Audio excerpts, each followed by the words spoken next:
Le long de la mer de Galilée, où les eaux calmes reflétaient la lumière du matin et où commençaient les journées de pêche, Jésus emprunta un chemin qui allait transformer le monde à jamais. Il ne s'adressa pas aux dirigeants ni aux savants, mais appela des hommes simples, des travailleurs dont les mains portaient les marques du labeur quotidien.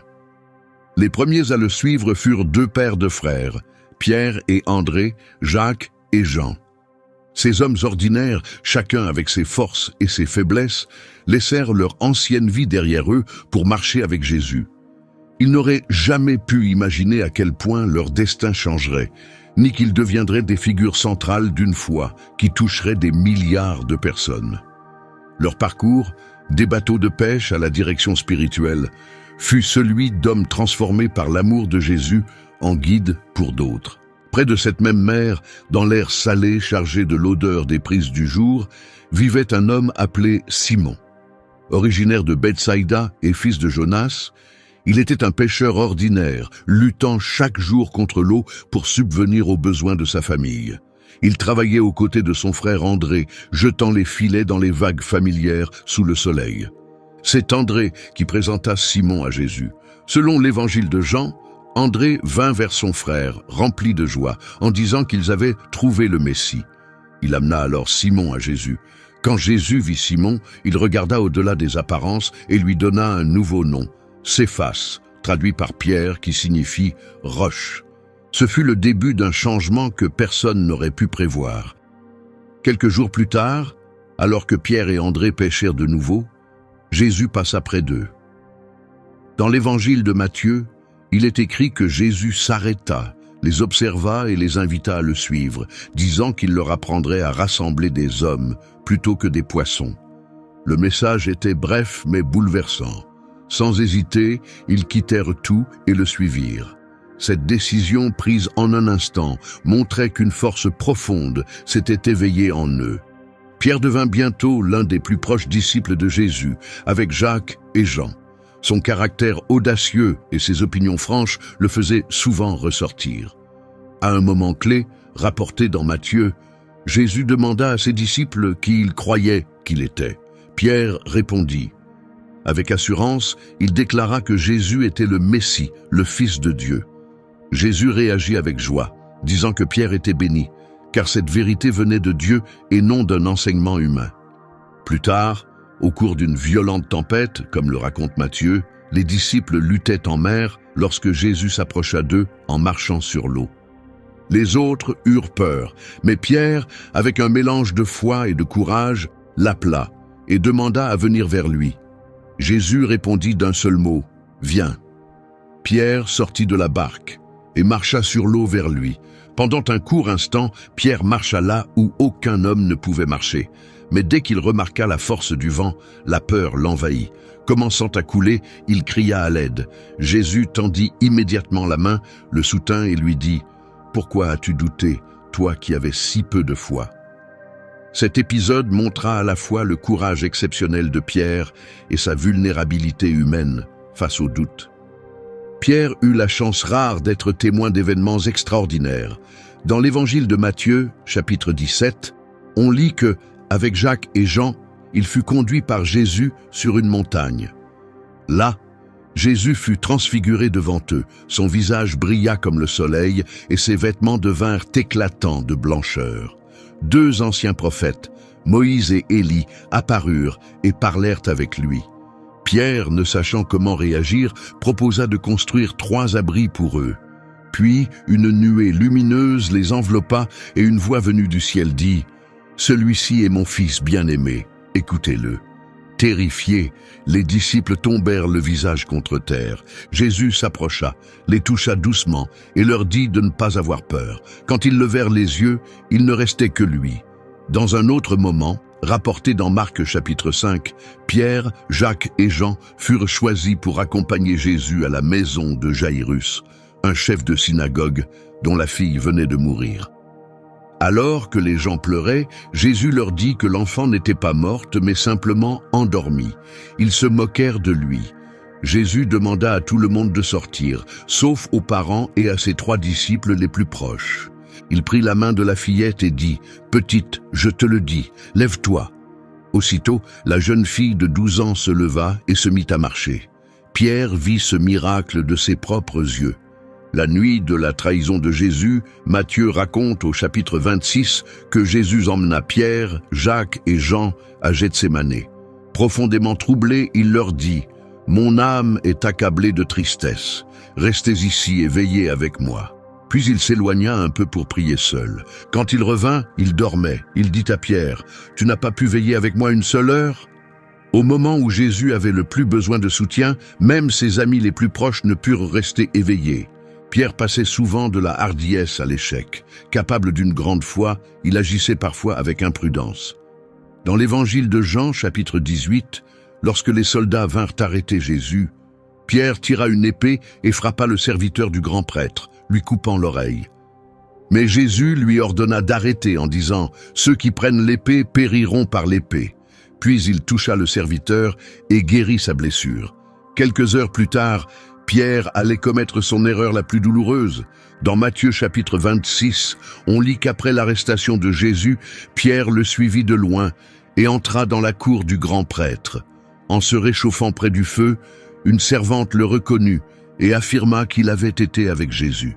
Pierre le nia devant tous, disant qu'elle se trompait. « Je ne comprends pas de quoi tu parles. » Peu après, un autre serviteur le remarqua et dit aux personnes présentes « Cet homme était avec Jésus de Nazareth. » Pierre le nia encore, cette fois en jurant que ce n'était pas vrai. « Je ne sais même pas de qui vous parlez. » Environ 1 heure plus tard, quelques personnes présentes s'approchèrent et dirent « Tu es sûrement l'un d'eux. Ta façon de parler te trahit. » Alors Pierre se mit à jurer et affirma « Je ne connais pas cet homme. » À ce moment précis, un coq chanta. Pierre se rappela soudain ce que Jésus lui avait annoncé. « Avant que le coq chante, tu m'auras renié 3 fois. » Il sortit et se mit à pleurer amèrement. La douleur qu'il ressentit fut immense. Plus tard, dans l'évangile de Jean, chapitre 21, après la résurrection de Jésus, celui-ci apparut aux disciples au bord de la mer de Galilée. Alors qu'ils partageaient un repas sur la plage, Jésus se tourna vers Pierre et lui demanda 3 fois « Simon, fils de Jean, m'aimes-tu » À chaque question, Pierre eut la possibilité de réparer ses reniements. Brisé de tristesse, il répondit « Oui Seigneur, tu sais que je t'aime ». Chaque fois, Jésus lui donna une mission « Nourris mes agneaux, prends soin de mes brebis, nourris mes brebis ». Jésus ne fit pas que pardonner Pierre, il lui confia la responsabilité de guider les autres, montrant que les erreurs n'effacent pas notre valeur aux yeux de Dieu. Après l'ascension de Jésus, Pierre devint le guide évident des premiers croyants. Dans les Actes, chapitre 2, on lit que lorsque le Saint-Esprit descendit à la Pentecôte, Pierre se leva devant la foule avec assurance. Il parla avec force et déclara « Dieu a ressuscité Jésus d'entre les morts et nous en sommes témoins. » Il conclut en disant « Que tout Israël en soit certain, ce même Jésus que vous avez crucifié est Seigneur et Sauveur. » Les gens furent profondément touchés et demandèrent ce qu'ils devaient faire. Pierre leur répondit « Changez de vie et soyez baptisés au nom de Jésus. » Ce jour-là, environ 3000 personnes crurent et se joignirent à eux. Celui qui avait eu peur d'une simple servante était désormais rempli de courage et de conviction. Dans les Actes, chapitre 3, Pierre et Jean montaient au temple quand ils rencontrèrent un homme qui n'avait jamais pu marcher. Il demandait l'aumône, mais Pierre lui dit « Je n'ai pas d'argent, mais je vais te donner ce que j'ai. Au nom de Jésus-Christ de Nazareth, lève-toi et marche. » Il le prit par la main, l'aida à se relever, et aussitôt ses pieds et ses jambes devinrent solides. L'homme se mit debout et marcha. Cet acte montra la puissance de la foi à travers Pierre. Bien que sa mission ait d'abord concerné le peuple juif, Dieu avait prévu davantage. Dans les Actes, chapitre 10, alors que Pierre se trouvait à Jaffa, il eut une vision étrange. Une grande nappe descendit du ciel, remplie d'animaux considérés comme interdits à la consommation.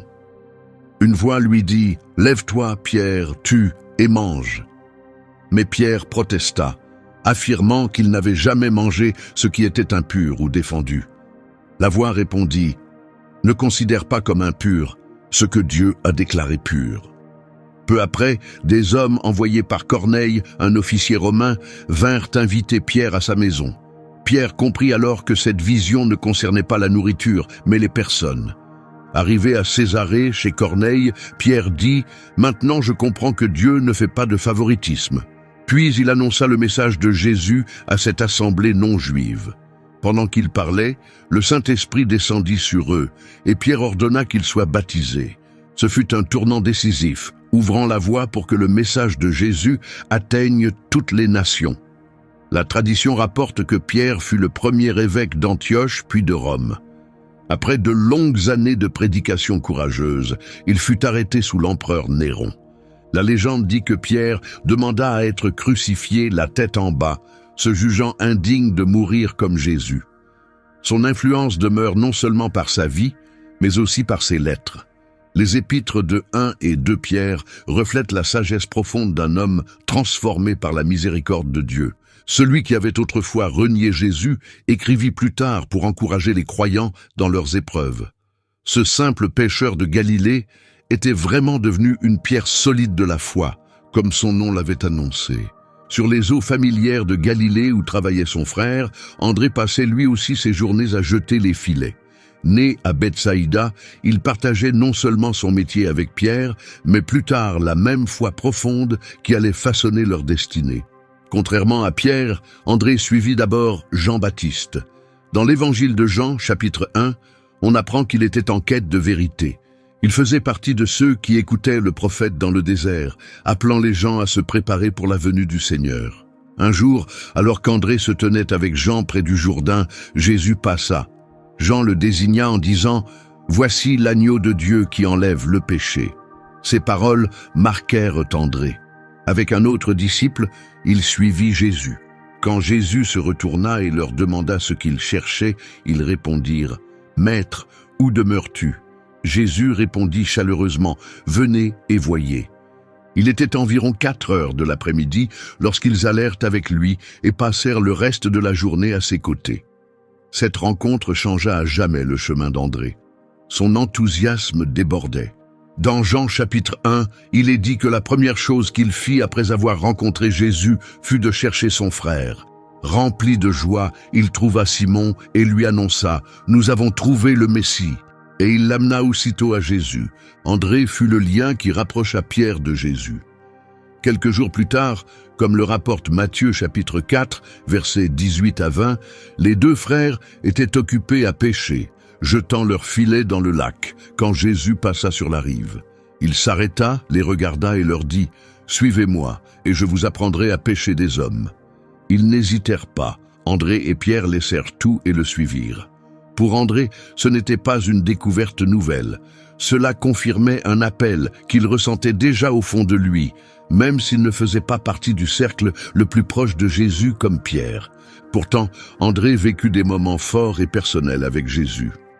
Dans Jean chapitre 6, versets 8 et 9, lors de l'épisode de la multiplication, la foule avait faim et les disciples étaient désemparés. C'est André qui remarqua un enfant portant 5 pains d'orge et 2 petits poissons. Il dit à Jésus, « Voici un garçon avec 5 pains et 2 poissons, mais ce ne sera jamais assez pour toute cette foule, n'est-ce pas ?» Jésus, touché par la sincérité d'André, prit la nourriture, rendit grâce et la distribua. Tout le monde mangea à satiété. André vit de ses yeux comment quelque chose d'ordinaire, confié à Jésus, devint extraordinaire. Un autre moment clé apparaît dans Jean chapitre 12, versets 20 à 22. Des Grecs venus pour la Pâque demandèrent à Philippe de voir Jésus. Philippe alla trouver André, et ensemble, ils présentèrent la demande à Jésus. Ce détail montre une chose importante. On voyait André comme quelqu'un d'accessible, capable d'amener les autres à Jésus. Dans Marc chapitre 13, versets 3 et 4, André était encore présent avec Pierre, Jacques et Jean lorsqu'ils demandèrent en privé à Jésus « Quand tout cela arrivera-t-il ? Quels signes annonceront ton retour et la fin des temps ?» Ce moment montre qu'André écoutait attentivement les paroles de Jésus sur l'avenir. Tout au long de son parcours, André montra une constance. Il conduisait les autres vers Jésus. Il présenta Pierre. Il remarqua l'enfant avec les pains et les poissons. Il aida les Grecs à rencontrer Jésus. Alors que certains disciples sont connus pour leurs déclarations audacieuses, André est rappelé pour son influence discrète, reliant doucement les gens au Christ. Après l'ascension de Jésus, André resta fidèle à la mission. Dans Actes chapitre 1, verset 13, Luc écrit qu'André faisait partie de ceux réunis dans la chambre haute à Jérusalem, où les disciples priaient ensemble régulièrement. Cette période de préparation mena au jour de la Pentecôte, lorsque le Saint-Esprit descendit et les remplit de puissance pour la mission. André fit pleinement partie de l'expansion rapide de l'Église à Jérusalem. On disait d'eux, ce sont les hommes qui ont bouleversé le monde, et maintenant ils sont ici aussi. Le pêcheur de Galilée était vraiment devenu un rassembleur d'âmes, comme Jésus le lui avait promis. Bien que la Bible ne donne pas tous les détails de la suite, d'anciens témoignages racontent qu'André apporta le message de Jésus dans des terres lointaines. On pense qu'il annonça l'Évangile en Grèce, en Turquie, en Thrace et même en Scythie, région correspondant aujourd'hui à l'Ukraine et au sud de la Russie. Au cours de ses missions, André fonda de nouvelles églises et amena beaucoup de personnes à la foi. Selon une forte tradition, il fut le fondateur de la communauté chrétienne de Byzance, qui deviendra plus tard Constantinople, aujourd'hui Istanbul.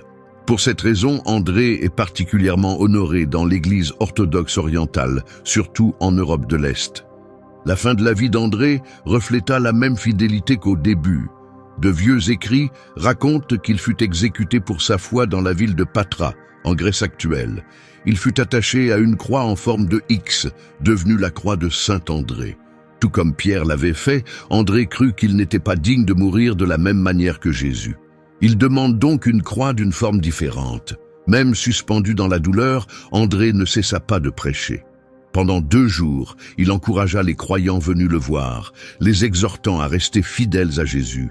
Ces derniers instants parlèrent aussi fort que toute sa vie, toujours orientés vers le Christ. L'influence d'André ne disparut pas. Avec le temps, il devint le saint patron de plusieurs pays, dont l'Écosse, la Grèce, l'Ukraine, la Russie et la Roumanie. Chaque année, de nombreuses églises chrétiennes honorent sa mémoire le 30 novembre. Son histoire continue d'enseigner des leçons puissantes sur l'humilité et la fidélité à partager la foi. André ne chercha jamais à attirer l'attention sur lui-même. Il conduisait simplement les gens vers Jésus, puis se mettait en retrait. Sa force tranquille inspire encore aujourd'hui ceux qui travaillent dans l'ombre, guidant les autres vers le Christ sans chercher les applaudissements. Loin des villes et des palais, sous la lumière chaude de la Méditerranée, un autre pêcheur vivait dans un village côtier de la mer de Galilée.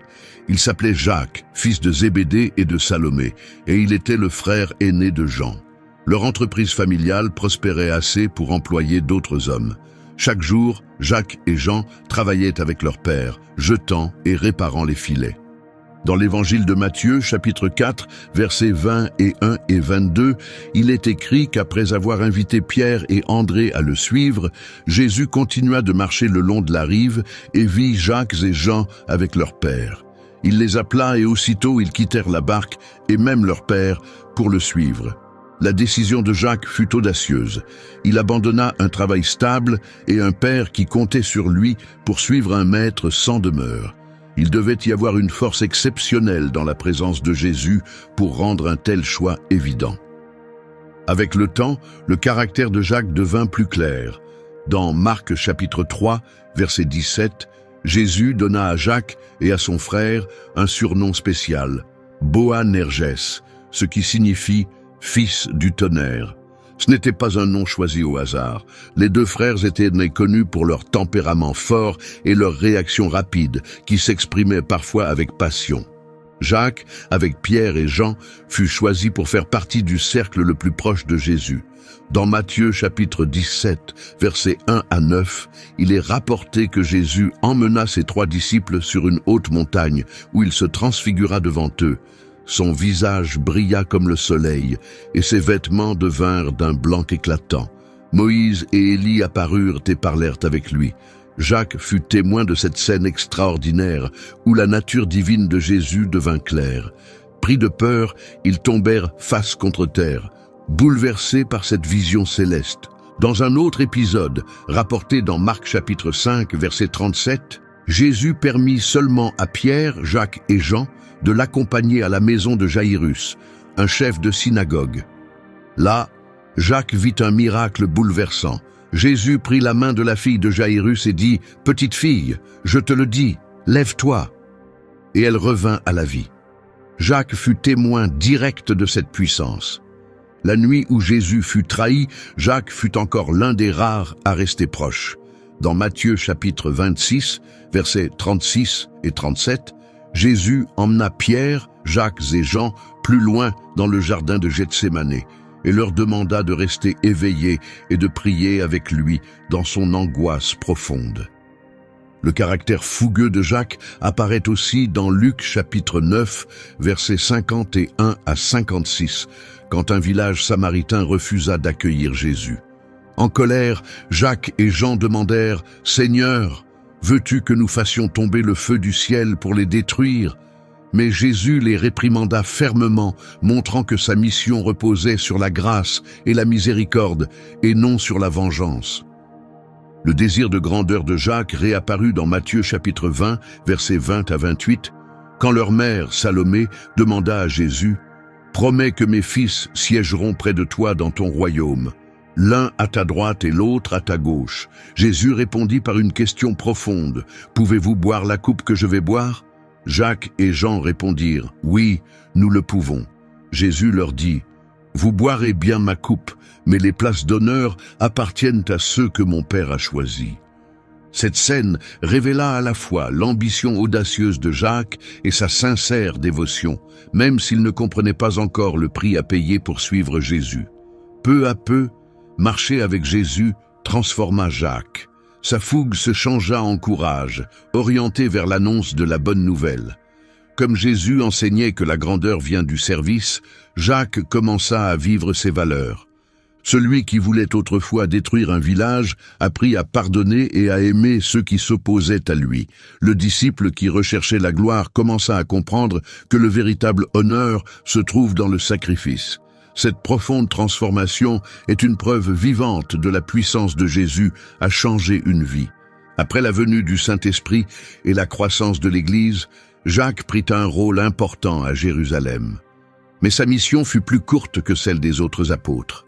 Dans Actes chapitre 12, versets 1 et 2, Luc rapporte que le roi Hérode commença à persécuter les croyants.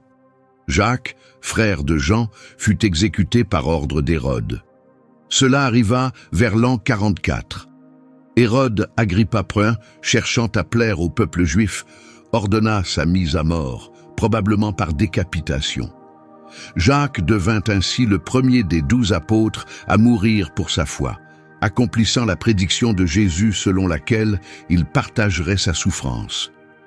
Sa mort rapide rappela les dangers auxquels faisaient face les premiers chrétiens.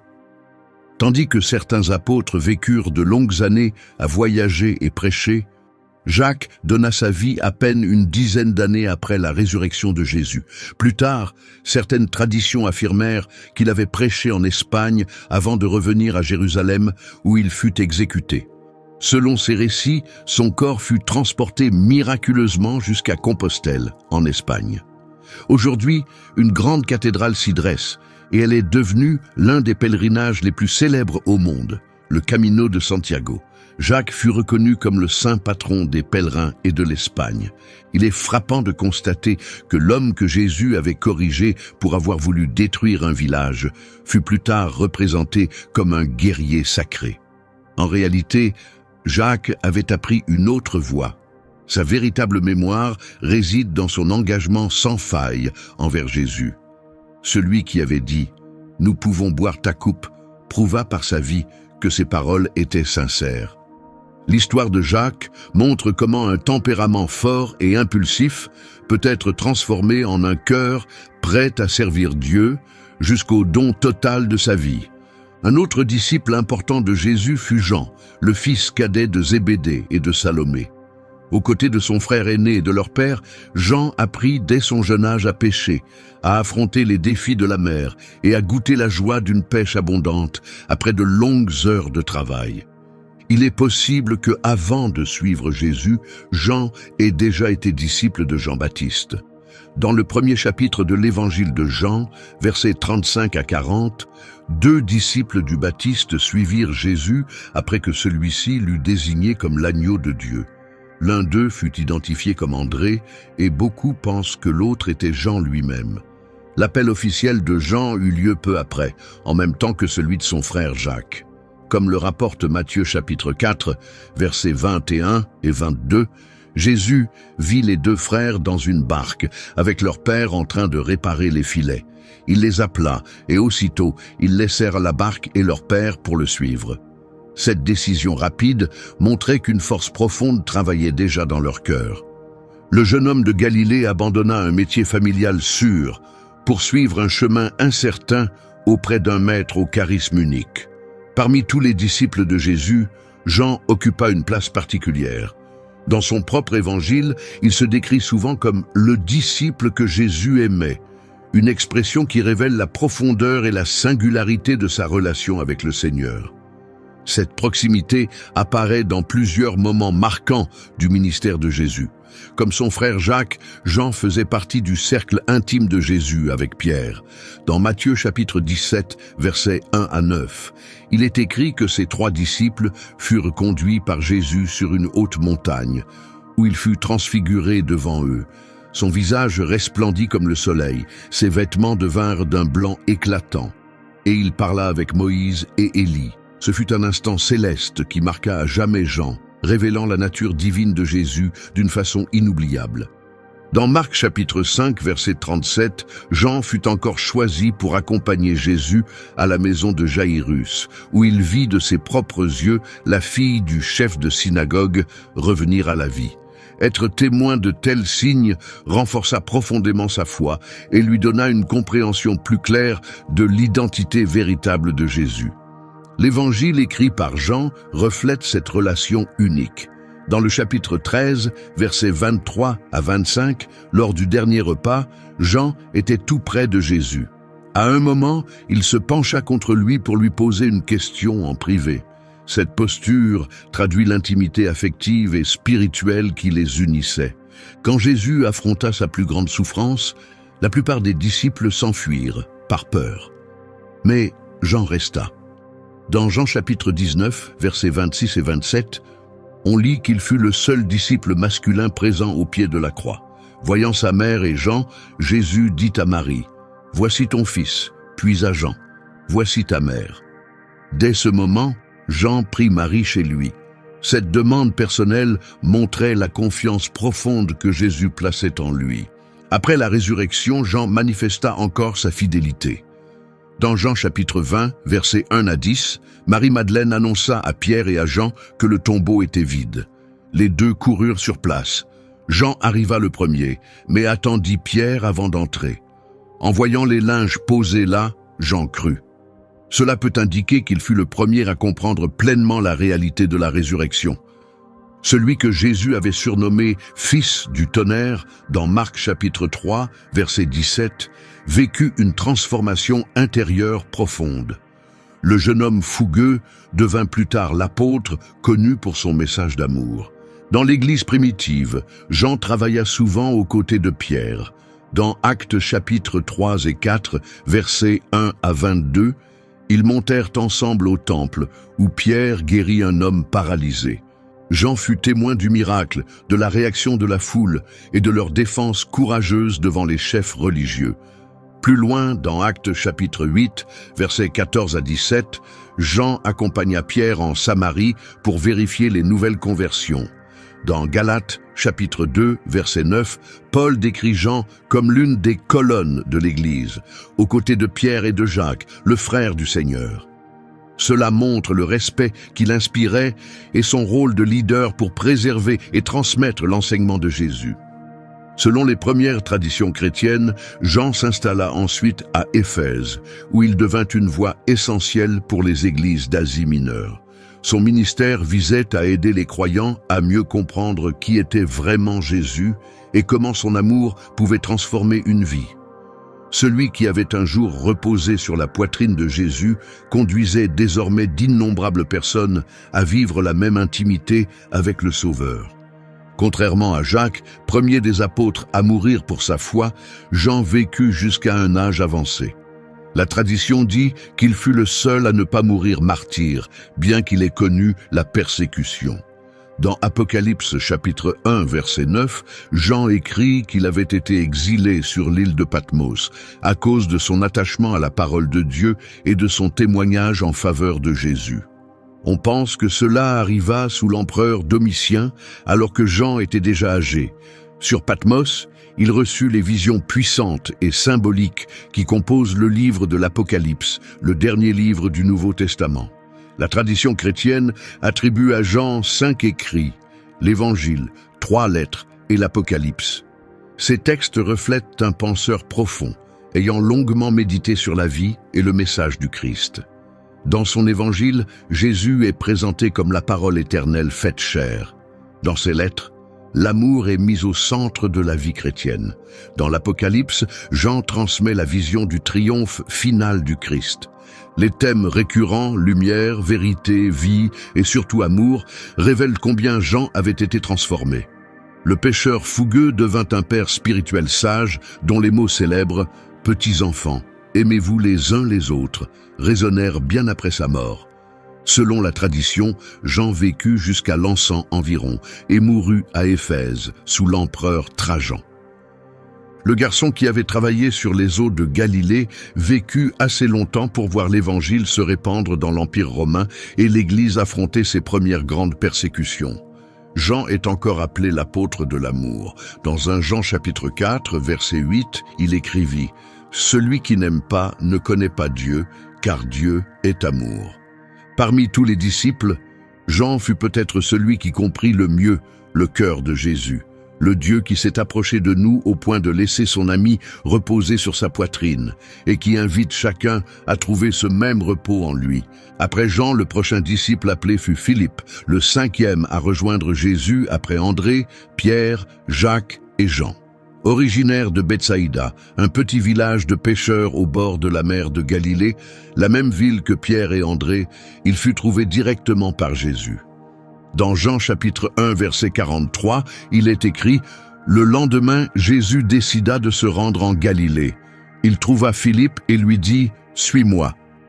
L'appel de Jésus à Philippe fut bref et clair, mais il marqua le début d'un tout nouveau chemin pour ce jeune homme.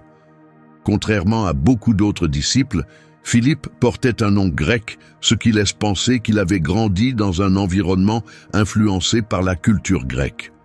Ce contexte allait plus tard jouer un rôle important dans sa capacité à entrer en contact avec des personnes d'horizons différents. Philippe n'hésita pas quand Jésus l'appela. Sa réponse fut immédiate et enthousiaste. Dans Jean chapitre 1, versets 45 et 46, on lit qu'après avoir rencontré Jésus, Philippe alla trouver son ami Nathanaël, également appelé Barthélemy, pour lui annoncer la bonne nouvelle. Nous avons trouvé celui dont Moïse a parlé dans la loi et dont les prophètes ont écrit, Jésus de Nazareth, fils de Joseph. Nathanaël resta sceptique et répondit avec doute. Nazareth, peut-il sortir quelque chose de bon de Nazareth? Mais Philippe ne chercha pas à discuter ni à expliquer. Il lança une simple invitation, « Viens et vois ». C'est ainsi que se résuma l'approche de Philippe, inviter les autres à rencontrer Jésus en personne. Il ne tentait pas de convaincre par de longs arguments, mais ouvrait simplement la porte pour que chacun fasse l'expérience du Christ par lui-même. Philippe apparut à plusieurs moments clés du ministère de Jésus, révélant à chaque fois un peu plus de sa personnalité et de sa croissance spirituelle. Dans Jean chapitre 6, versets 5 à 7, alors qu'une foule immense suivait Jésus, celui-ci se tourna vers Philippe et demanda « Où pourrions-nous acheter du pain pour que tous puissent manger ?» L'Évangile précise que Jésus posait cette question pour le mettre à l'épreuve. Philippe évalua vite la situation et répondit « Même avec plus d'un demi-salaire annuel, cela ne suffirait pas pour donner à chacun un petit morceau. » Sa réponse montrait un esprit pratique, terre à terre. Il raisonnait en fonction de ce qui semblait possible, sans encore réaliser ce que Jésus pouvait accomplir avec très peu. Un autre moment marquant eut lieu lors de la Pâque à Jérusalem. Dans Jean chapitre 12, versets 20 à 22, des Grecs venus en pèlerinage voulurent voir Jésus. Ils s'adressèrent à Philippe, peut-être parce que son nom grec le rendait plus accessible pour eux. Philippe alla trouver André et ensemble, ils présentèrent la demande à Jésus. Cette scène montre que Philippe jouait naturellement un rôle de lien, reliant des personnes de cultures différentes au Christ. Mais le moment le plus révélateur pour Philippe eut lieu au dernier repas. Dans Jean chapitre 14, versets 8 et 9, après que Jésus eut parlé de sa relation avec le Père, Philippe fit une demande sincère. « Seigneur, montre-nous le Père et cela nous suffit. » Jésus répondit avec tendresse mais aussi fermeté. « Celui qui m'a vu a vu le Père. Comment peux-tu dire « Montre-nous le Père » ?» En cet instant, Jésus révéla une vérité profonde, qu'il reflétait pleinement la nature et la présence de Dieu. Ce fut un tournant pour Philippe, montrant à la fois son désir profond de connaître Dieu et le chemin qu'il lui restait à parcourir. Après l'ascension de Jésus, Philippe resta fidèle à la mission reçue.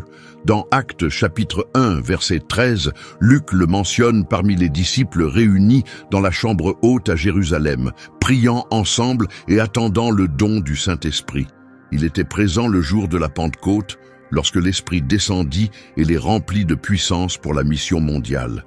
La Bible ne donne pas de détails sur la suite de sa vie, mais les traditions anciennes affirment qu'il apporta l'Évangile dans des terres lointaines. On pense qu'il prêcha en Phrygie, dans l'actuelle Turquie, et aussi en Scythie. Finalement, il s'installa à Hiérapolis, en Phrygie, où il exerça son ministère aux côtés de l'apôtre Jean et de son ami Barthélemy, celui-là même qu'il avait invité à rencontrer Jésus dès le début. Les traditions de l'Église racontent que Philippe fut martyrisé à Hiérapolis vers l'an 80, sous l'empereur Domitien. Certains disent qu'il fut crucifié la tête en bas, comme Pierre. D'autres qu'il fut lapidé pour avoir dénoncé une divinité païenne locale. Quelle qu'en soit la cause, Philippe donna sa vie pour l'Évangile, fidèle jusqu'au bout. Un détail fascinant vient d'auteurs anciens comme Papias et Eusèbe, qui mentionnent que Philippe avait des filles reconnues comme prophétesses chrétiennes. Elles poursuivirent son œuvre spirituelle et transmirent son héritage de foi. Dans de nombreuses traditions chrétiennes, Philippe est commémoré le 3 mai. Dans l'art religieux, on le représente souvent tenant une croix et des pains, rappelant son rôle lors du miracle où Jésus nourrit la foule. Mais l'impact le plus durable de Philippe tient peut-être dans une phrase toute simple qu'il prononça « Viens et vois ». Cette invitation adressée à Nathanaël résonne encore aujourd'hui. Elle résume le cœur de la foi chrétienne, ne pas seulement entendre parler de Jésus, mais le rencontrer personnellement. Un autre des 12 apôtres fut Barthélemy. Son histoire commence par un petit mystère. Dans les évangiles de Matthieu, Marc et Luc, on lit le nom de Barthélemy, mais dans l'évangile de Jean, ce nom n'apparaît pas. À la place, Jean parle d'un homme appelé Nathanaël. La plupart des spécialistes pensent qu'il s'agit du même disciple. Barthélemy serait alors un nom de famille, tandis que Nathanaël était son prénom. Le nom Barthélemy vient de l'araméen et signifie « fils de Talmaï », ce qui suggère qu'il s'agissait d'un surnom plus que d'un prénom. Dans Jean chapitre 21, verset 2, on apprend que Nathanaël était originaire de Cana en Galilée, la ville même où Jésus accomplit son premier miracle en changeant l'eau en vin. Comme les autres disciples, il était probablement un homme simple de la région. Sa rencontre avec Jésus se fit grâce à son ami Philippe. Dans Jean chapitre 1, versets 45 à 51, on lit qu'après avoir rencontré Jésus, Philippe courut annoncer à Nathanaël « Nous avons trouvé celui dont Moïse a parlé dans la loi et dont les prophètes ont écrit, Jésus de Nazareth, fils de Joseph. » La première réaction de Nathanaël fut marquée par le doute. Il demanda « Nazareth ? Peut-il sortir quelque chose de bon de Nazareth ?» C'était un sentiment courant à l'époque. Nazareth était un petit village insignifiant, absent des prophéties et peu considéré. Mais Philippe ne chercha pas à convaincre. Il dit seulement « Viens et vois ». Et cela suffit. Lorsque Nathanaël s'approcha, Jésus dit en le voyant « Voici un véritable Israélite, un homme sincère, sans duplicité ». Cette déclaration montrait que Jésus connaissait déjà le cœur de Nathanaël, un homme vrai sans arrière-pensée. Surpris, Nathanaël demanda « D'où me connais-tu » Jésus répondit avec des paroles qui étonnèrent encore davantage Nathanaël. « Je t'ai vu quand tu étais encore sous le figuier, avant même que Philippe ne te parle. » Ce moment, décrit au verset 48, laissait entendre que Jésus l'avait observé dans un temps intime, peut-être en prière ou en méditation, quelque chose qu'aucun homme n'aurait pu savoir. Cette révélation toucha Nathanaël profondément. En une seule révélation surnaturelle, tout changea. L'homme qui doutait quelques instants plus tôt fit alors l'une des plus fortes déclarations de foi des évangiles. Au verset 49, Nathanaël dit « Maître, tu es le Fils de Dieu, tu es le roi d'Israël. » Par ces mots, il reconnut à la fois l'identité divine de Jésus et son rôle de Messie attendu. Jésus répondit par une promesse pleine de sens. Au verset 50 et 51, il dit « Tu crois parce que je t'ai dit que je t'ai vu sous le figuier, mais tu verras des choses bien plus grandes encore. En vérité, vous verrez le ciel ouvert et les anges de Dieu monter et descendre sur le Fils de l'homme. » Cette image faisait référence au songe de l'échelle de Jacob dans Genèse 28. En utilisant cette vision, Jésus révéla qu'il était le véritable pont entre le ciel et la terre, bien au-delà de ce que Nathanaël avait imaginé. Après cette rencontre bouleversante, Barthélemy, considéré comme étant le même homme que Nathanaël, figure parmi les 12 apôtres dans Matthieu 10:3, Marc 3, verset 18 et Luc 6, verset 14. Bien que les évangiles ne donnent pas beaucoup de détails sur ses actions, nous savons qu'il était là, marchant avec Jésus, écoutant ses enseignements et voyant ses miracles. Nathanaël réapparaît dans Jean chapitre 21, versets 1 à 14, après la résurrection de Jésus. Certains disciples, dont lui, étaient retournés à la pêche sur la mer de Galilée. Ils ne reconnurent pas tout de suite l'homme sur le rivage, mais après une pêche miraculeuse, Jean s'écria « C'est le Seigneur !» Nathanaël était présent et vit de ses yeux le Christ ressuscité. Dans les Actes, chapitres 1 à 13, le nom de Barthélemy n'apparaît pas, mais il faisait partie du groupe réuni dans la chambre haute après l'ascension de Jésus. Il participa au choix de Matthias pour remplacer Judas, et il était là le jour de la Pentecôte, lorsque le Saint-Esprit descendit et donna aux disciples le courage de proclamer Jésus avec assurance. Après la Pentecôte, la Bible ne donne plus de détails sur Barthélemy, mais les traditions chrétiennes anciennes disent qu'il continua sa mission dans des contrées lointaines. Différentes sources l'associent à l'Inde, à l'Éthiopie au sud de l'Arabie et surtout à l'Arménie. Son lien avec l'Arménie est particulièrement fort. Il est honoré comme l'un des fondateurs de l'Église arménienne, l'une des plus anciennes communautés chrétiennes du monde. On raconte aussi qu'il travailla avec Philippe en Phrygie et à Hiérapolis, gardant vivante l'amitié née dès le premier jour, lorsque Philippe l'avait invité à venir voir Jésus. Selon la tradition, Barthélemy mourut en martyr. On croit qu'il fut exécuté soit en Arménie, soit dans l'Albanie caucasienne voisine. Le récit le plus courant dit qu'il fut écorché vif, puis crucifié ou décapité sur ordre d'un gouverneur furieux du grand nombre de conversions au christianisme. En raison de la cruauté de sa mort, Barthélemy est souvent représenté dans l'art chrétien avec un couteau, l'instrument de son supplice, et parfois même portant sa propre peau. Plus tard, certains écrits apocryphes, comme l'évangile de Barthélemy, lui furent attribués, mais les spécialistes ne les considèrent pas comme authentiques. Sa mémoire est honorée le 24 août dans de nombreuses traditions chrétiennes. Le parcours de Barthélemy, de ses doutes initiaux à sa conviction profonde après avoir rencontré Jésus, continue d'inspirer ceux qui cherchent aussi une rencontre personnelle avec le Christ. Un autre apôtre choisi par Jésus fut Thomas. On sait peu de choses de sa vie avant son appel, mais son nom en araméen, Théoma, signifie « jumeau ». Dans l'évangile de Jean, il est aussi appelé Didyme, qui est le mot grec pour la même chose. Dans Jean chapitre 11, verset 16, Thomas, appelé Didyme, dit aux autres disciples « Allons aussi pour mourir avec lui ». Ce surnom soulève un mystère. Thomas avait-il vraiment un frère ou une sœur jumeau? La Bible ne le dit pas, mais son nom le laisse supposer. On ignore également son origine, mais il venait probablement de Galilée, comme la plupart des autres disciples. Ce que nous savons de lui apparaît dans des moments clés des évangiles, en particulier celui de Jean, où sa personnalité se révèle, non pas seulement comme un incrédule, mais comme un homme courageux, honnête et, au final, profondément croyant. L'un des premiers aperçus importants de Thomas se trouve quand Jésus décida de retourner en Judée pour ressusciter Lazare. Les autres disciples hésitaient, car Jésus y avait déjà été menacé. Mais dans Jean chapitre 11, verset 16, Thomas dit avec détermination « Allons-y aussi pour mourir avec lui ». Cela montre qu'il était prêt à suivre Jésus, même au risque de sa vie. Une image bien plus nuancée que celle, simplifiée, du disciple incrédule. Un autre moment crucial eut lieu au dernier repas.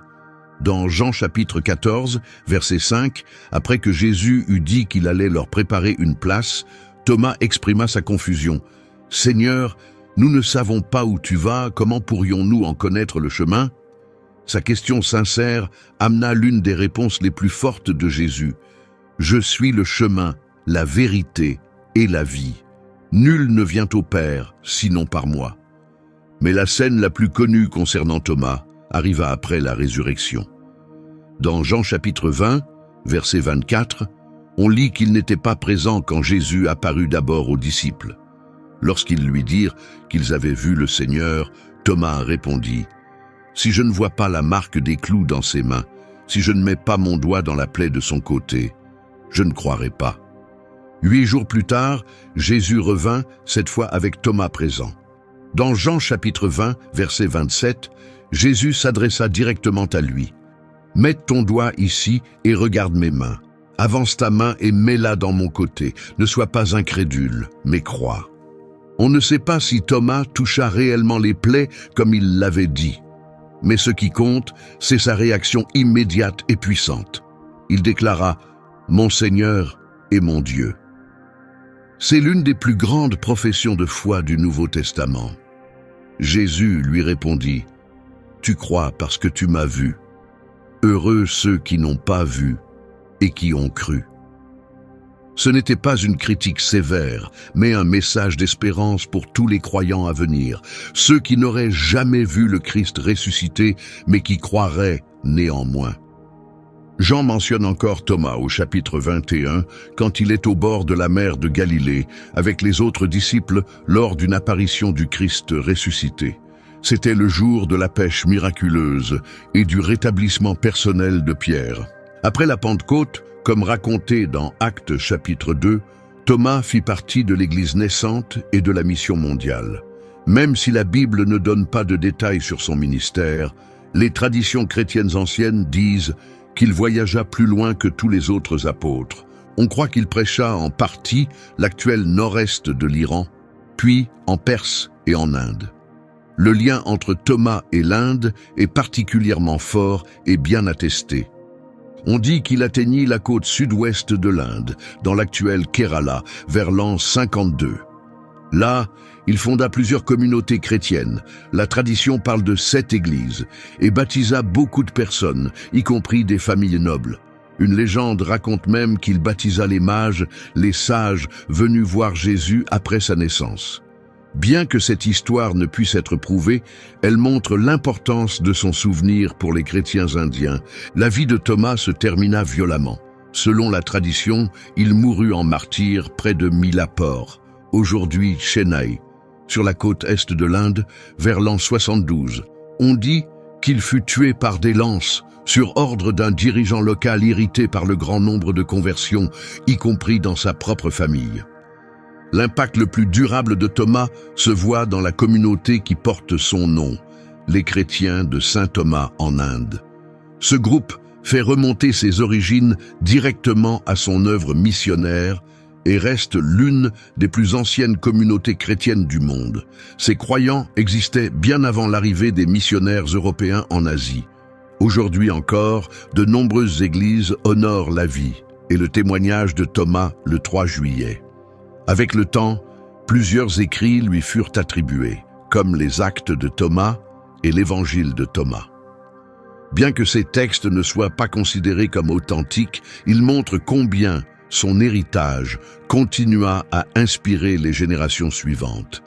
Parmi tous les disciples, Thomas est souvent vu comme celui qui représente le mieux le passage du doute à la vraie foi.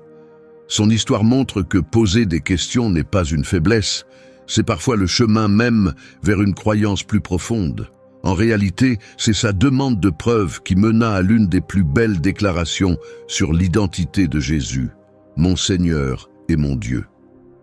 Un autre disciple important fut Matthieu, aussi appelé Lévi.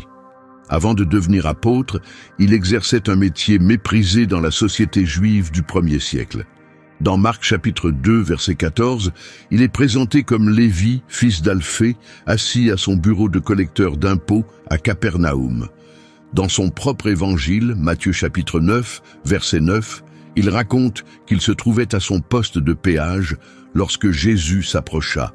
Être collecteur d'impôts ou publicain signifiait travailler pour le gouvernement romain afin de percevoir l'argent auprès de ses compatriotes.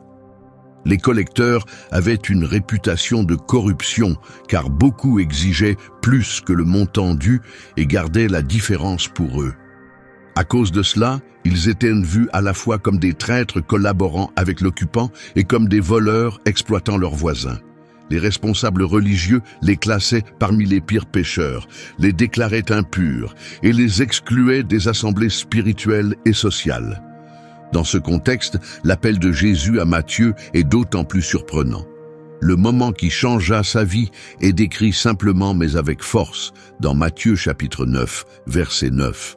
Jésus passa, vit un homme nommé Matthieu, assis au bureau des impôts et lui dit « Suis-moi ». Et Matthieu se leva immédiatement et le suivit. Dans Marc chapitre 2, verset 14, le récit utilise le nom de Lévi, fils d'Alphée, mais rapporte la même scène. Jésus lui dit « Suis-moi ».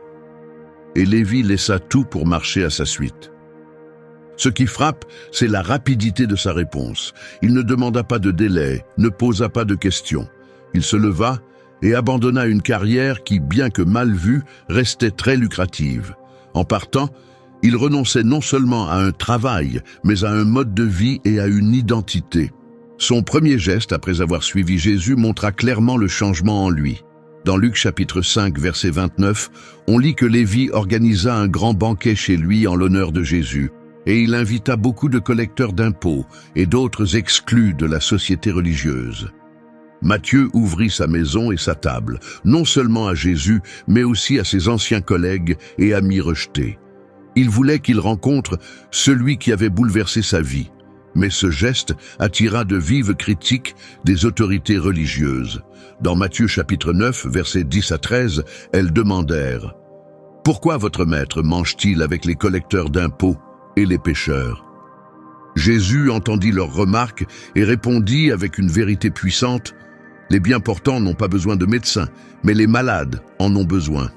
Allez apprendre ce que signifie « Je veux la miséricorde, non le sacrifice. Je ne suis pas venu appeler des justes, mais des pécheurs. » Ce repas chez Matthieu devint une illustration vivante de la mission de Jésus. Apporter l'espérance à ceux que tout le monde avait abandonnés. Après son appel, Matthieu est mentionné dans les listes des 12 apôtres dans Matthieu 10.3, Marc 3.18 et Luc 6.15. Bien que les évangiles ne rapportent pas beaucoup de ses actions ou paroles par la suite, nous savons qu'il resta fidèle à Jésus. Il fut témoin des miracles, reçut ses enseignements et marcha sur le chemin de la transformation comme les autres disciples. Son parcours, de fonctionnaire méprisé à disciple loyal, marqua sûrement ceux qui l'avaient connu auparavant. Son ancien métier lui avait donné des compétences utiles. Il savait lire, écrire, gérer les chiffres et garder des registres précis, Quand Jésus l'appela, Matthieu ne pouvait imaginer que ses talents serviraient plus tard à une mission beaucoup plus grande. Après la résurrection et l'ascension de Jésus, Matthieu resta fidèle à son appel. Dans Actes 1 verset 13, il est mentionné parmi les disciples réunis dans la chambre haute, priant ensemble et attendant le Saint-Esprit promis. Le jour de la Pentecôte, il reçut l'Esprit comme les autres et fut fortifié pour annoncer la bonne nouvelle. L'impact le plus grand que Matthieu laissa à l'Église et aux générations suivantes fut sans doute l'écriture de l'Évangile qui porte son nom. Dès les premiers siècles, les chrétiens crurent que Matthieu était l'auteur du premier livre du Nouveau Testament. Son récit, destiné principalement aux Juifs, montrait que Jésus accomplissait les promesses des Écritures. Le livre s'ouvre en retraçant la généalogie de Jésus jusqu'à Abraham, soulignant son droit légal au trône de David. Tout au long de l'Évangile, Matthieu cite fréquemment les prophètes avec des phrases comme « Cela arriva afin que s'accomplisse ce qui avait été annoncé ». Une particularité de son évangile est la manière dont il regroupe les enseignements de Jésus en 5 grands discours, rappelant probablement les 5 livres de Moïse.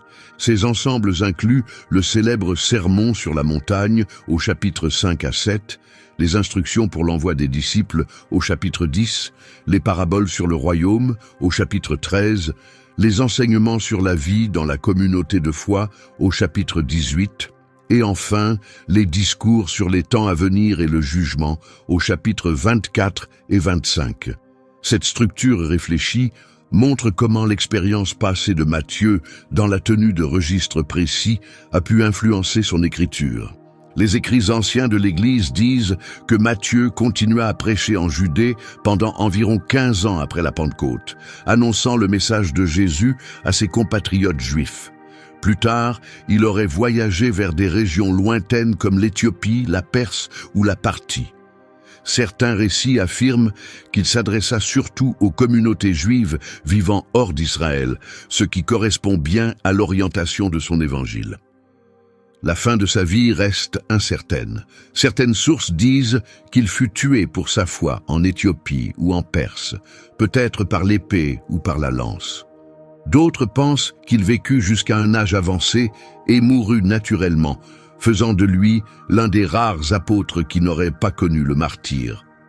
Dans l'art chrétien, Matthieu est souvent représenté avec une figure ailée, généralement un homme ou un ange, symbole lié à son évangile. Cette image provient de la vision d'Ézéchiel au chapitre 1, où 4 êtres étranges apparaissent. La tradition chrétienne relia plus tard ces figures aux 4 évangélistes. Matthieu reçut le symbole de l'homme ou de l'ange parce que son récit met en avant Jésus comme pleinement humain et roi. Il devint ensuite le saint patron de ceux qui travaillent avec l'argent et les registres, comptables, banquiers et fonctionnaires, un écho à son ancien métier. Sa fête est traditionnellement célébrée le 21 septembre. Matthieu rappelle de façon claire comment Jésus peut transformer complètement la vie d'un homme. Son parcours, d'un collecteur d'impôts rejeté par les religieux à un témoin respecté et auteur d'un évangile, prouve que l'amour de Dieu peut atteindre n'importe qui. Son héritage le plus durable reste son évangile, qui depuis plus de 2000 ans présente Jésus comme le sauveur attendu, celui qui accomplit les promesses anciennes. Autrefois percepteur d'impôts pour l'Empire romain, Matthieu conduit désormais les lecteurs à honorer le vrai roi, Jésus, ressuscité d'entre les morts, qu'il avait appelé loin de son bureau de douane. À Capernaum, nous découvrons Jacques, fils d'Alphée, un autre des 12 disciples de Jésus. La Bible nous donne très peu d'informations personnelles sur lui. Son nom figure dans les listes des apôtres en Matthieu 10.3, Marc 3.18, Luc 6.15 et encore dans Actes 1.13 après l'ascension de Jésus. Il est appelé Jacques, fils d'Alphée, pour le distinguer d'un autre apôtre portant le même nom, Jacques, fils de Zébédée, frère de Jean et membre du cercle proche de Jésus. Pour éviter la confusion, on l'appelait parfois Jacques le mineur ou Jacques le jeune. Ce titre pouvait indiquer qu'il était plus jeune ou peut-être plus petit que l'autre Jacques, qui occupait un rôle plus visible parmi les disciples. Un détail intrigant se trouve dans Marc 2.14. ou Matthieu, appelé aussi Lévi, est présenté comme fils d'Alphée. Cela soulève la question: Jacques et Matthieu étaient-ils frères? Nous ne pouvons pas l'affirmer, car Alphée était un nom courant. Mais il est possible que deux frères aient été appelés ensemble par Jésus.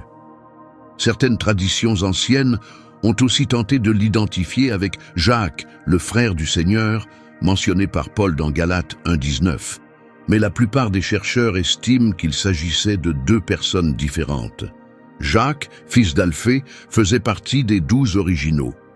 L'autre Jacques, appelé frère du Seigneur, n'est devenu un dirigeant de l'église de Jérusalem qu'après la résurrection.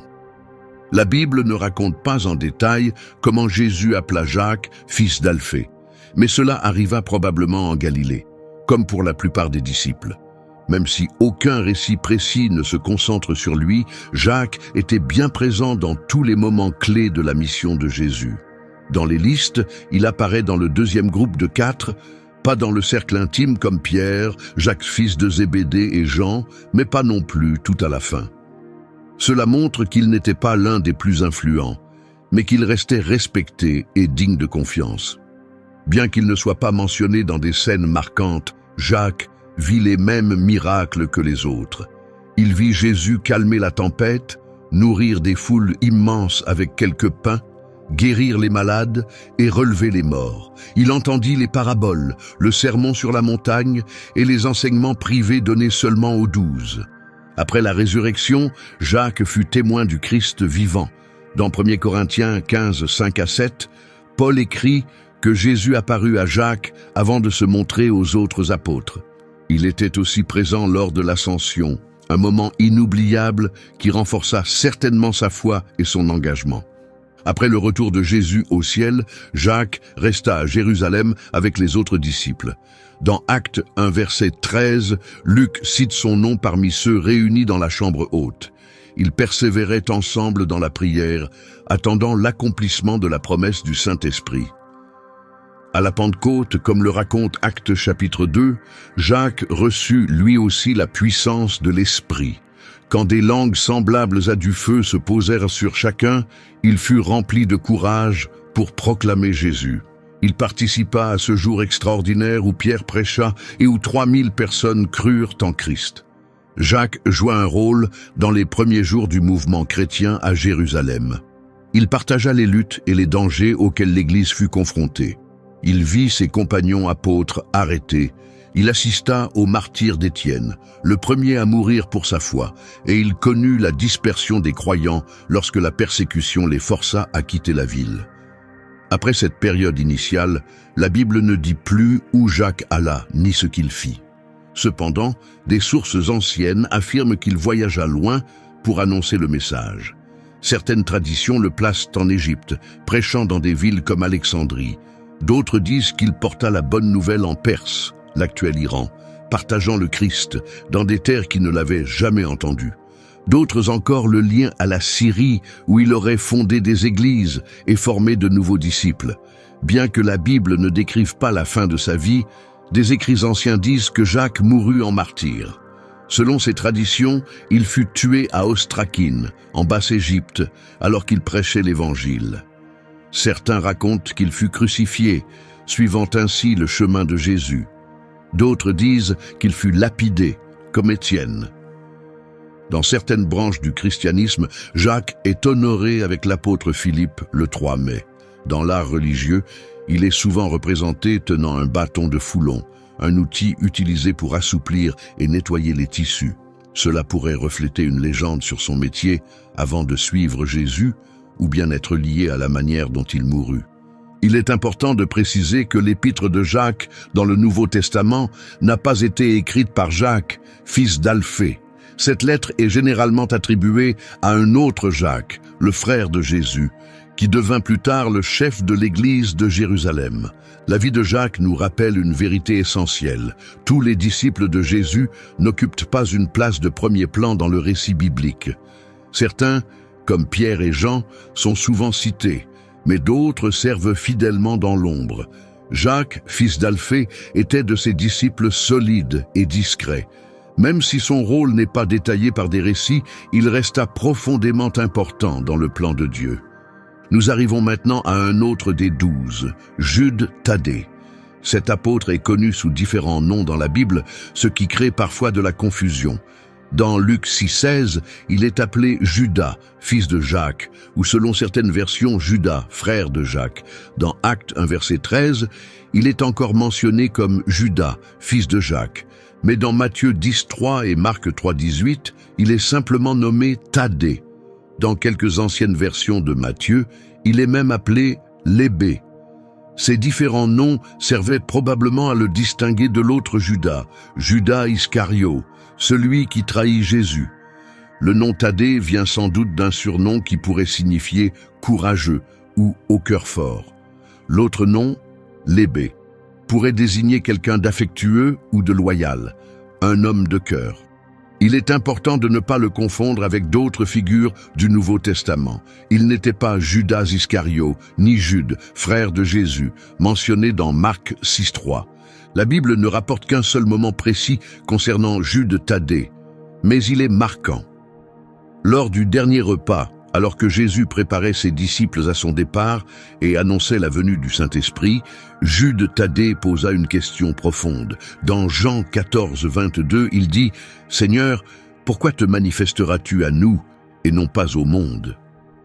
Sa question reflétait l'attente commune que le Messie se révèle publiquement et avec puissance, peut-être même comme un roi régnant. Jude Thaddée ne comprenait pas comment Jésus pouvait apparaître seulement aux disciples sans se montrer à tous. Jésus répondit avec une promesse d'espérance. Au verset 23 et 24, il expliqua que ceux qui l'aiment et gardent ses paroles seront aimés du Père, et que lui et le Père viendraient habiter en eux. Mais ceux qui ne l'aiment pas n'obéiraient pas à ses paroles. Avec cette réponse, Jésus montra que sa présence ne viendrait pas par le pouvoir extérieur ou la gloire visible, mais par une relation personnelle et spirituelle avec ceux qui l'aiment. Cet échange révèle quelque chose d'important sur Jude Thaddée. Comme beaucoup d'autres, il était encore en train d'apprendre le vrai sens de la mission de Jésus. Mais il eut l'honnêteté et l'humilité de poser sa question. Après l'ascension de Jésus, Jude Thaddée resta à Jérusalem avec les autres apôtres. Dans Actes 1, verset 13, il est cité parmi ceux qui persévéraient dans la prière. Puis, le jour de la Pentecôte, comme décrit dans Actes chapitre 2, il reçut le Saint-Esprit avec les autres et fut rempli de force pour annoncer la bonne nouvelle. Même si la Bible ne dit pas ce qu'il fit ensuite, des écrits anciens affirment que Jude Thaddée voyagea loin pour prêcher l'Évangile. Certains disent qu'il annonça le Christ en Syrie, en Arabie, en Mésopotamie, l'actuel Irak et même en Arménie.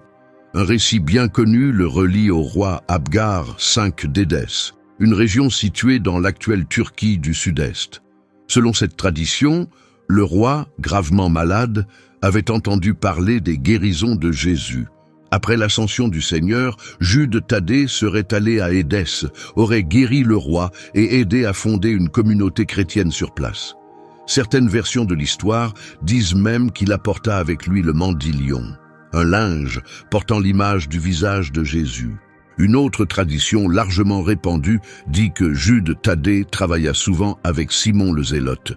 Tous deux auraient voyagé ensemble, annonçant la bonne nouvelle dans de nombreuses régions. Leur partenariat illustre bien comment l'Évangile unit des personnes différentes. Un homme doux comme Thaddée associé à un zélote au passé peut être plus radical. Selon les récits chrétiens anciens, Jude Thaddée fut finalement mis à mort pour sa foi en même temps que Simon le Zélote. Certaines traditions situent leur mort à Beyrouth, au Liban actuel, d'autres en Perse, l'Iran d'aujourd'hui. Les récits varient. Certains disent que Thaddée fut exécuté à la hache, d'autres qu'il fut percé de lance ou frappé à coups de bâton. Quel que fût le détail exact, tous s'accordent à dire qu'il mourut à cause de sa foi en Jésus. La courte épître de Jude, près de la fin du Nouveau Testament, est traditionnellement attribuée à Jude Thaddée. Dans cette lettre, l'auteur se présente comme Jude, serviteur de Jésus et frère de Jacques, une description qui correspond à son identité. Cette brève épître met en garde contre les faux enseignants et encourage les croyants à rester fidèles au message reçu. Avec le temps, Jude Thaddée devint le saint patron des causes désespérées ou impossibles. Cela vient peut-être de la confusion avec Judas Iscario. Beaucoup de chrétiens hésitaient à invoquer son nom, craignant de se tromper. On pensait alors que Thaddée se montrerait particulièrement attentif à ceux qui l'appelaient dans leur détresse. C'est pourquoi encore aujourd'hui, beaucoup se tournent vers lui dans les moments de crise ou quand tout espoir semble perdu. Dans l'art chrétien, Jude Thaddée est souvent représenté portant une image de Jésus sur sa poitrine, symbole du mandilion. Il est aussi parfois montré avec les instruments de son martyre, comme une massue ou une hache. Jude Thaddée est honoré avec Simon le Zélote le 28 octobre dans plusieurs traditions chrétiennes. En Arménie, où la tradition dit qu'il prêcha, se trouve le célèbre monastère de Saint Thaddée, aussi appelé monastère de Karakilis. C'est l'un des plus anciens sites chrétiens de la région, aujourd'hui inscrit au patrimoine mondial de l'UNESCO. Il demeure un témoignage vivant de l'impact de Jude Thaddée sur le christianisme au Moyen-Orient. Nous arrivons maintenant à un autre disciple nommé Simon. Dans les évangiles, ce Simon reçoit un titre particulier pour le distinguer de Simon-Pierre. Dans Luc 6,15 et Actes 1,13, il est appelé Simon le Zélote. Dans Matthieu 10,4 et Marc 3,18, il apparaît comme Simon le Cananéen. Il ne s'agit pas de deux noms différents, mais du même titre exprimé dans des langues différentes. Le mot grec « zélote » et l'araméen « kananaios » signifient tous deux « zélé » ou « passionné ». Cela n'a aucun rapport avec l'ancienne région de Canaan. Le sens exact de ce titre est discuté depuis des siècles. Les spécialistes proposent généralement 3 explications possibles. La première est que Simon aurait appartenu au mouvement des Zélotes, un groupe politique du 1er siècle en Judée qui résistait farouchement à la domination romaine. Ces nationalistes étaient connus pour leur méthode militante et considéraient que payer l'impôt à Rome était une offense contre Dieu. La deuxième théorie dit que ce titre faisait simplement référence à son caractère personnel. Simon aurait pu être un homme de grande passion et de conviction, sans pour autant appartenir à un mouvement politique. Enfin, certains pensent que ce nom faisait allusion à des liens passés avec un groupe religieux très strict, marqué par sa ferveur et sa fidélité à la loi juive. Quoi qu'il en soit, ce titre nous éclaire sur son caractère ou son passé, le distinguant des autres apôtres. Les évangiles ne mentionnent Simon le Zélote dans aucun événement particulier en dehors des listes des 12. On ne sait pas comment Jésus l'appela, ni quelles paroles ou actions il prononça. On suppose que, comme la plupart des disciples, il fut invité à suivre Jésus en Galilée. Si Simon avait vraiment appartenu à un mouvement révolutionnaire, son choix de suivre Jésus représentait un immense changement. Les Zélotes voulaient chasser les Romains par la force, mais Jésus prêchait le pardon, la miséricorde et la paix, jusqu'à aimer ses ennemis et tendre l'autre joue. Pour un homme qui avait pu croire à la violence contre Rome, entendre Jésus dire « Rendez à César ce qui est à César » devait être un message difficile à accepter. Un contraste frappant apparaît au sein du groupe des disciples, Simon et Matthieu.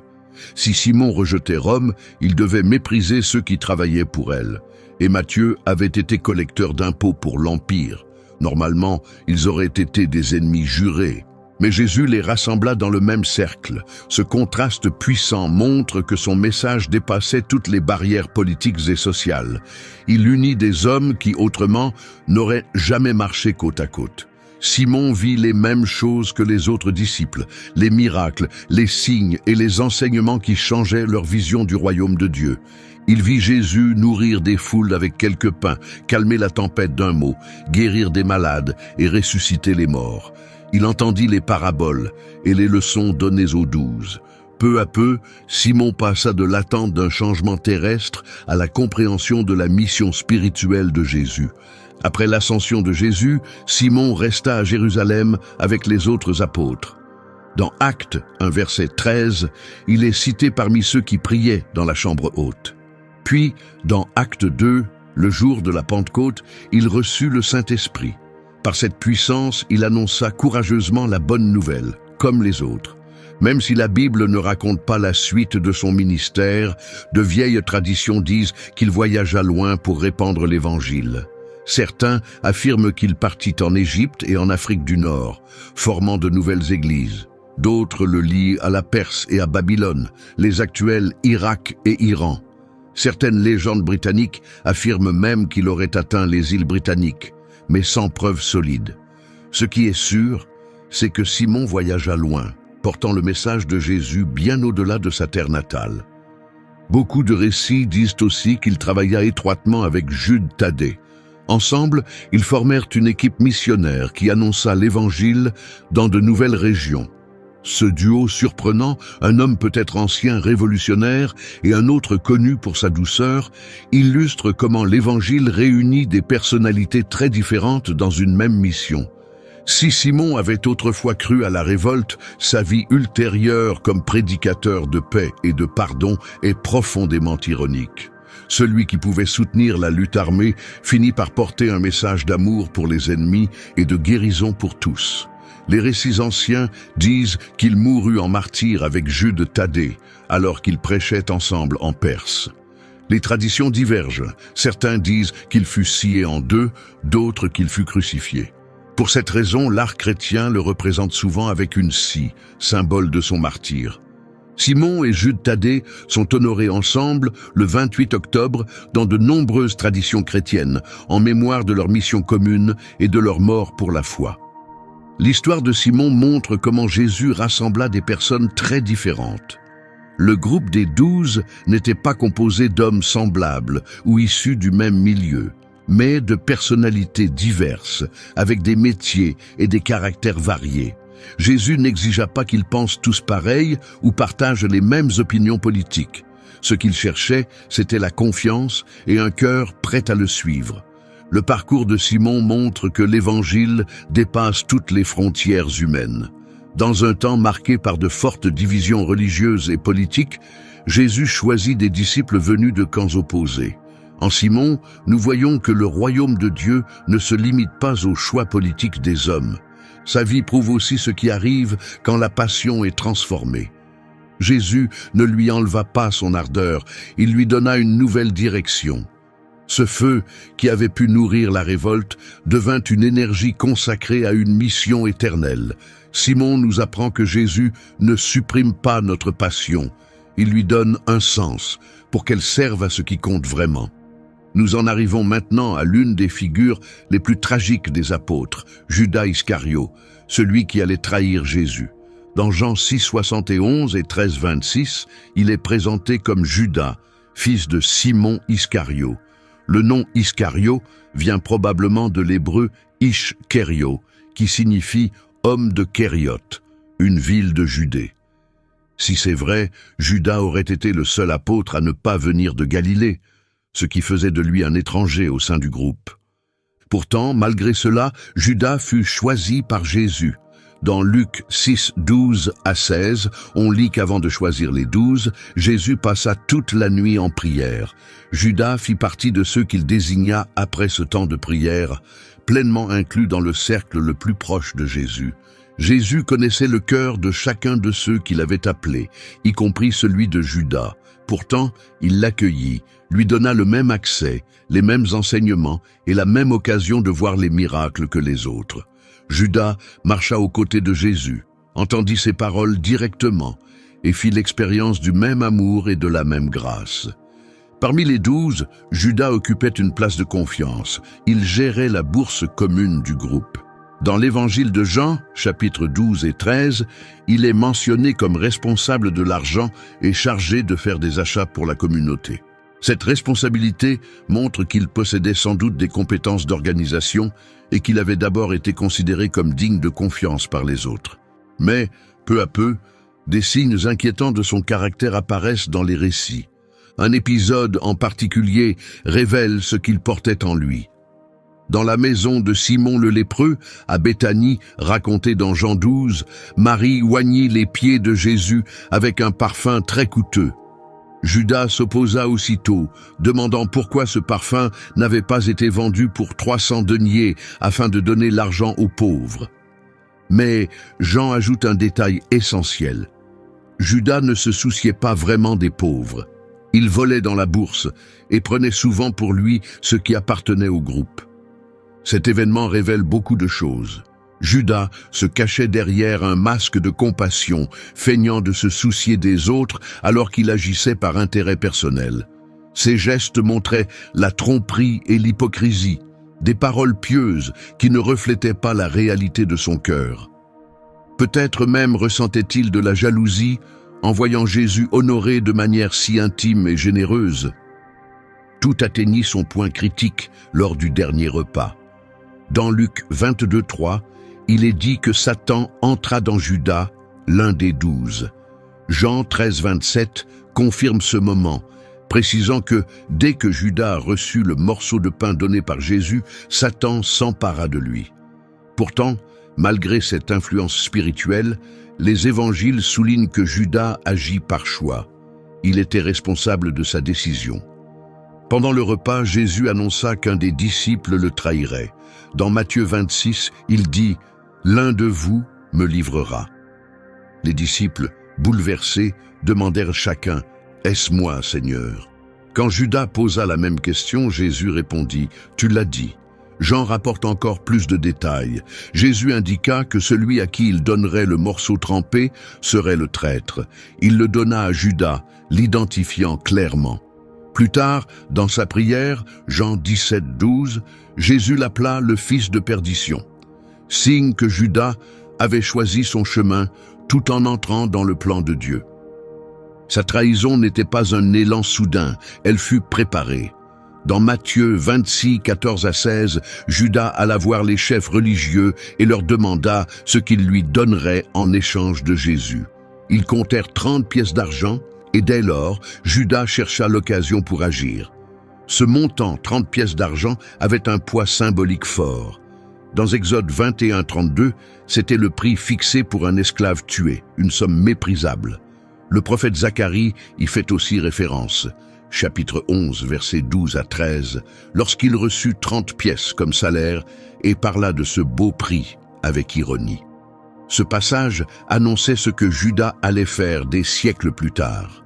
Judas connaissait bien les habitudes de Jésus, ce qui facilita son plan. Dans Jean 18:2, il est dit qu'il savait où Jésus se rendait souvent pour prier. Au jardin de Gethsémané, la nuit, loin de la foule. La manière dont il trahit Jésus rendit l'acte encore plus cruel. Dans Matthieu 26, 47-50, il arriva avec une foule armée d'épées et de bâtons, et il désigna Jésus par un baiser. « Celui que j'embrasserai, c'est lui, arrêtez-le. » Jésus répondit « Mon ami, fais ce pour quoi tu es venu. » Ce qui devait être un signe d'amour devint un geste de trahison. Après l'arrestation, Judas comprit ce qu'il avait fait et fut accablé de remords. Dans Matthieu 27, 3-5, on lit qu'en voyant Jésus condamné, il rapporta les 30 pièces aux prêtres et aux anciens. « J'ai péché, dit-il, en livrant un innocent. » Cet aveu est important. Judas reconnut que Jésus était sans faute et que lui-même était coupable. Mais sa réaction différa de celle de Pierre. Tous deux avaient trahi, mais Pierre chercha le pardon, tandis que Judas s'enfonça dans le désespoir. Les chefs religieux ne montrèrent aucune compassion. « Cela ne nous regarde pas, répondirent-ils, c'est ton affaire. » Abandonné par ceux qui l'avaient manipulé, Judas jeta les pièces dans le temple et partit. Son histoire se termina dans la tristesse. Matthieu 27:5 dit clairement qu'il jeta l'argent et alla se pendre. Dans Actes 1, verset 18, Pierre décrivit ensuite une version plus détaillée et choquante. Avec l'argent, Judas acheta un champ où il tomba et se rompit le corps. Ces récits semblent rapporter deux aspects du même drame. Judas se pendit, puis son corps se déchira. Les 30 pièces furent ensuite utilisées pour acheter un terrain destiné à l'enterrement des étrangers. Ce lieu fut appelé « Champ du sang », rappel terrible du prix de la trahison. Cette scène accomplissait encore une prophétie de Zacharie. Après sa mort, les apôtres jugèrent nécessaire de retrouver le nombre de 12. Dans Actes 1:15-26, Pierre mena le processus qui conduisit au choix de Matthias pour remplacer Judas. L'histoire de Judas est l'une des plus tragiques de la Bible. Il passa des années auprès de Jésus, vit ses miracles, entendit sa voix et reçut les mêmes chances que les autres de comprendre l'amour de Dieu. Pourtant, quelque chose en lui résista. Les raisons de sa trahison sont encore débattues. Certains pensent qu'il fut motivé par l'argent. 30 pièces représentaient environ 4 mois de salaire, une somme importante. D'autres croient qu'il fut déçu, espérant que Jésus déclencherait une révolution politique. D'autres encore soulignent l'influence directe des forces du mal, comme l'indiquent les évangiles. Probablement plusieurs de ces éléments jouèrent un rôle. Le contraste entre Judas et Pierre nous enseigne une grande leçon. Pierre renia Jésus 3 fois. Judas le trahit 1 fois. Les deux commirent des fautes graves. Mais la différence fut dans leur réaction. Pierre chercha le pardon. Judas choisit le désespoir. La trahison causa une douleur immense à Jésus. Dans Jean 13, 21, il est dit qu'il fut troublé en son esprit en parlant de cela. La douleur d'être trahi par un proche est particulière. Comme le dit le psaume 41, verset 9, repris par Jésus dans Jean 13, verset 18, « Celui avec qui je vivais en paix, celui qui mangeait mon pain, a levé le talon contre moi. » Pourtant, Jésus n'était pas surpris. Dans Jean 6, 64, il est écrit qu'il savait déjà qui ne croyait pas vraiment et qui allait le livrer. Et dans Jean 13, 18, Jésus précisa, « Je ne parle pas de vous tous, je connais ceux que j'ai choisis, mais cela est arrivé afin que l'Écriture s'accomplisse. » La trahison de Judas, aussi terrible soit-elle, faisait partie du grand plan de salut. Son nom est devenu synonyme de trahison dans la culture occidentale, mais son histoire demeure un avertissement sérieux. Être physiquement proche de Jésus ne signifie pas forcément que le cœur lui appartient vraiment. On peut paraître proche du Christ à l'extérieur, tout en restant éloigné à l'intérieur. Comme Jésus le dit dans Matthieu 7, 21 à 23, beaucoup l'appelleront Seigneur, mais cela ne suffit pas pour entrer dans le royaume de Dieu. De façon paradoxale, l'acte de trahison de Judas fit finalement partie du plan rédempteur de Dieu. À travers ce moment sombre, Jésus fut livré et conduit à la croix, où il apporta le salut au monde. Comme Joseph le dit autrefois à ses frères dans Genèse 50-20, « Vous aviez voulu me faire du mal, mais Dieu l'a changé en bien. » Après avoir retracé la vie des 12 apôtres originels, nous nous tournons maintenant vers 2 autres figures importantes, choisis après la mort de Jésus pour porter plus loin son message, Matthias et Paul. À la suite du retour de Jésus au ciel et de la fin tragique de Judas, les apôtres restants estimèrent nécessaire de rétablir leur nombre à 12. Dans Actes 1, 21 à 22, Pierre expliqua les conditions pour devenir apôtre. « Il faut que nous choisissions quelqu'un qui ait été avec nous tout le temps, où le Seigneur Jésus a vécu parmi nous, depuis le baptême de Jean jusqu'au jour où il a été enlevé. Cet homme devra aussi être témoin de sa résurrection. » Cela montre que Matthias avait toujours été là, même s'il ne faisait pas partie des 12. Il avait vu les miracles, entendu les enseignements de Jésus, assisté à sa mort et rencontré le ressuscité. Bien qu'il ne fît pas partie du groupe initial, il resta un disciple fidèle. Dans Actes 1, 23 à 26, nous apprenons comment il fut choisi. 2 hommes furent proposés, Joseph, appelé Barsabas ou Justus, et Matthias. Alors la communauté pria, « Seigneur, toi qui connais tous les cœurs, montre-nous lequel de ces 2 tu as choisi pour prendre la place de Judas dans ce ministère. » Ensuite, ils tirèrent au sort, et le choix tomba sur Matthias. Il fut donc compté parmi les 11 apôtres. Tirer au sort n'était pas un jeu de hasard ou une devinette aléatoire. C'était une méthode traditionnelle utilisée par les Juifs pour discerner la volonté de Dieu, précédée de prières ferventes. Comme l'explique Proverbe 16, 33, « On jette le sort dans le pan de la robe, mais toute décision vient de l'Éternel. » Cet événement, conduit par Pierre, se déroula devant environ 120 croyants réunis dans la chambre haute. Avec Matthias, le groupe retrouva son nombre de 12, symbole des 12 tribus d'Israël et de la plénitude du peuple renouvelé de Dieu. L'Écriture ne raconte pas ce qu'il advint de Matthias par la suite, mais des sources anciennes suggèrent qu'il prêcha plus tard en Éthiopie et en Judée. Certains disent qu'il mourut martyr, lapidé ou décapité. Même s'il disparaît du récit biblique, son histoire rappelle que beaucoup des serviteurs les plus fidèles de Dieu agissent dans l'ombre, connus au ciel même si l'histoire les oublie. Tandis que Matthias complétait le groupe des 12, Dieu préparait aussi l'appel d'un homme totalement inattendu, de manière spectaculaire. Cet homme était Saul de Tarse, plus tard appelé Paul.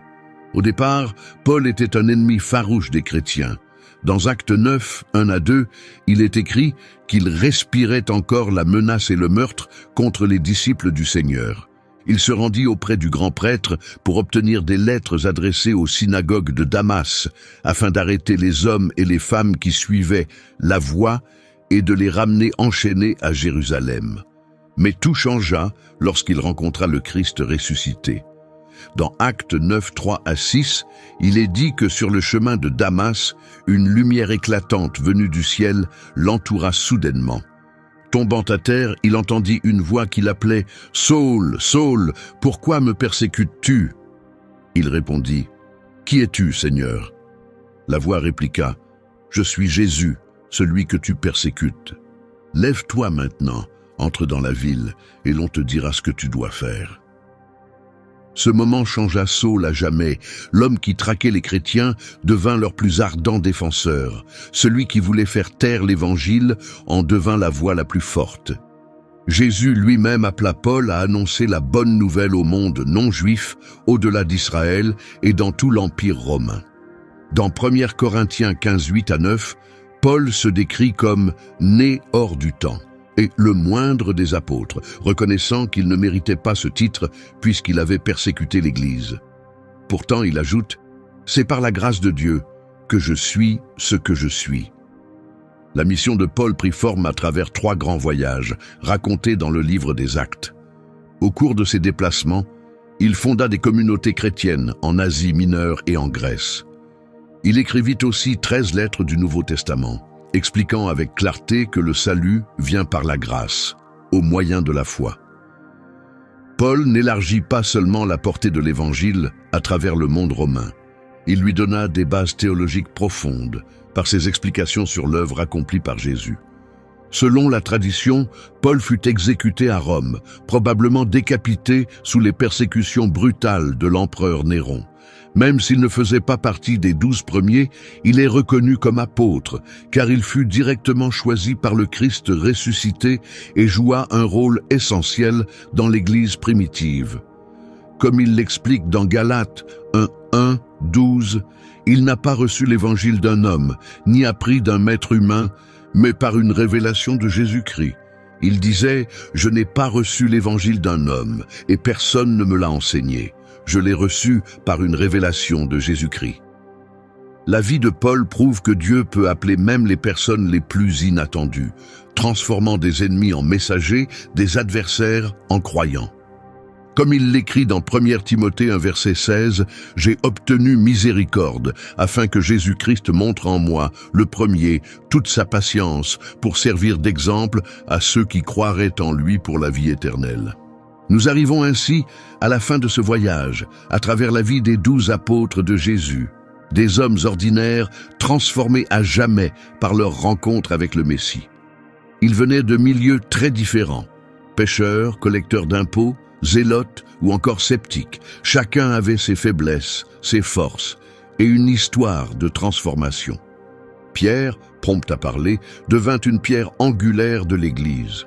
André conduisit silencieusement les autres vers Jésus. Jacques et Jean, autrefois fougueux, apprirent l'humilité et le service. Philippe dit simplement « Viens et vois ». Barthélemy passa du doute à une foi profonde. Thomas, à travers son incrédulité, fit l'une des déclarations les plus fortes de croyance. Matthieu abandonna la collecte des impôts pour une vocation plus grande. Jacques, fils d'Alphée, et Jude Thaddée restèrent fidèles, même sans être sous les projecteurs. Simon le Zélote trouva une cause plus grande que tout mouvement politique. Et Judas Iscario, dont le choix tragique nous rappelle à quel point une occasion peut être perdue. À travers leur vie, nous voyons ce que Jésus peut accomplir. Il n'a pas choisi les meilleurs orateurs, ni les esprits les plus instruits, ni les puissants de ce monde. Il choisit des hommes simples, remplis de défauts et de questions, et il les utilisa pour transformer l'histoire. Et voici la part incroyable. Il continue à agir de la même manière aujourd'hui. Cette même puissance qui transforme est aussi offerte à toi. Le même Jésus qui appela Pierre au bord du lac t'appelle maintenant. Le même Sauveur qui vit Matthieu à son bureau des impôts te voit là où tu es. Le même Seigneur ressuscité qui rencontra Thomas dans son doute est prêt à te rencontrer aussi. Si ces récits ont touché ton cœur et que tu veux découvrir d'autres vérités capables de changer une vie, ne manque pas nos prochaines vidéos. Abonne-toi à la chaîne et active la cloche pour être averti des nouvelles publications. Et si tu as trouvé ces histoires précieuses, ne les garde pas pour toi. Partage cette vidéo avec ceux que tu aimes. Tu ne sais jamais, un récit biblique peut provoquer un moment décisif dans la vie de quelqu'un qui t'est cher. Mets un « j'aime », abonne-toi et aide à faire connaître ce message. Ton soutien nous aide à rejoindre encore plus de personnes avec ces enseignements puissants. On se retrouve dans la prochaine vidéo pour continuer à découvrir les récits extraordinaires contenus dans les Écritures. Que la paix du Christ soit toujours avec toi.